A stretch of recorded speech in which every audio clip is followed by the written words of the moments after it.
Hey everybody, so yesterday's video on dehydration, I talked about the importance of really consuming high quality vegetables and fruit and drinks that are going to keep the body and the blood at a perfect flow. Now that's critically important because if not, we get the clumping and the backing up and the blockages. So let's get real about what it is that we drink.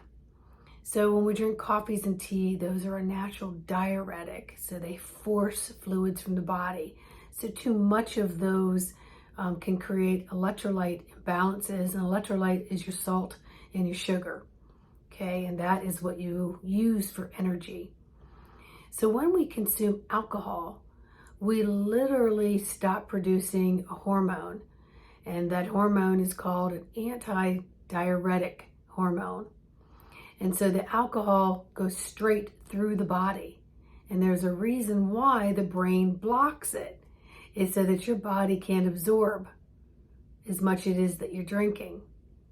And so it wants to get rid of it as fast as possible because everything processes through the liver and processes through other parts of the body. And if they can get rid of a liquid as quickly as possible, then your body doesn't have to try to maintain and function through it, which can create a lot of havoc, in the body. So let's pay attention to some of the things that we're doing and using that may dehydrate the body. Now, there are Pedialytes and sports drinks that have some electrolytes in them. I would probably say Pedialyte is a closer source that assimilates to an electrolyte naturally in the body, and it's safe to give to babes.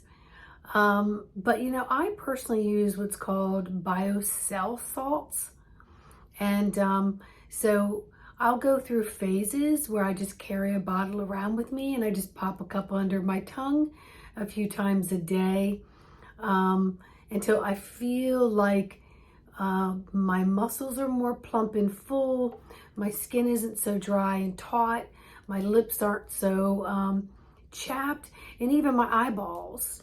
Wear contact lenses, but we get dehydrated being in front of computers, in front of lights, in front of fluorescents, not to mention all the stressors that are going on that dehydrate our bodies.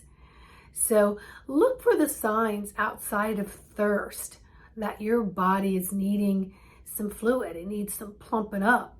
Is your skin flaky and dry? When you get out of the shower, sometimes you can't control the type of water that you're using that's pumped into your house, but you can certainly get a shower filter, which will help with some of it. But there are times, especially in the winter, when we have forced heat, your skin is screaming once you towel dry it off. Please, moisture, moisture. So look for humectants. Look for really thicker creams that are going to absorb into the skin that don't have fragrances in it. Because remember, your skin is your largest breathing organ. It's your waterproof seal, but it takes and it protects the whole body, but it takes nutrients in and out. It produces oil to protect itself from bacteria invaders getting in. Which brings me to all this hand washing. And some people are skipping the hand washing and they're just basically soaking up the hand sanitizer. Alcohol is a dehydrator. So if your skin is naturally trying to produce oil, so that it can protect the upper layer of the pores to prevent bacteria and foreign agents from getting in. It also keeps the skin hydrated. And we're wiping all that off with using these constant hand sanitizers. We're dehydrating the skin and we're inviting invaders in. So look at all the things that you're doing on your daily basis and see where you can tweak things so that you can kick dehydration off the list of oh my gosh, I'm so dehydrated, I'm not functioning to my optimal ability. Dehydration kind of shrinks up all the cells, so you're like, oh, and you can feel very lethargic, very lethargic. So pay attention to how much energy you're putting out, and then what you would need to give back to the body, and working on some hydrating things, and keep that smile up, because that's producing more of those happy hormones, endorphins, serotonins, neurotransmitters, neuropeptides that your body needs. All right. Again, I'm not a doctor and I don't play one on TV, but I'm pretty up on anatomy and physiology and basic general health. And I work with a ton of different providers.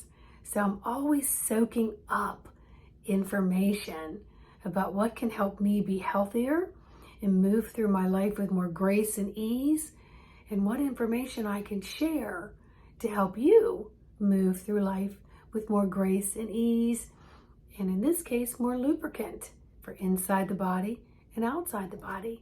All right? Please like, subscribe, and share, and I will see you on the next video.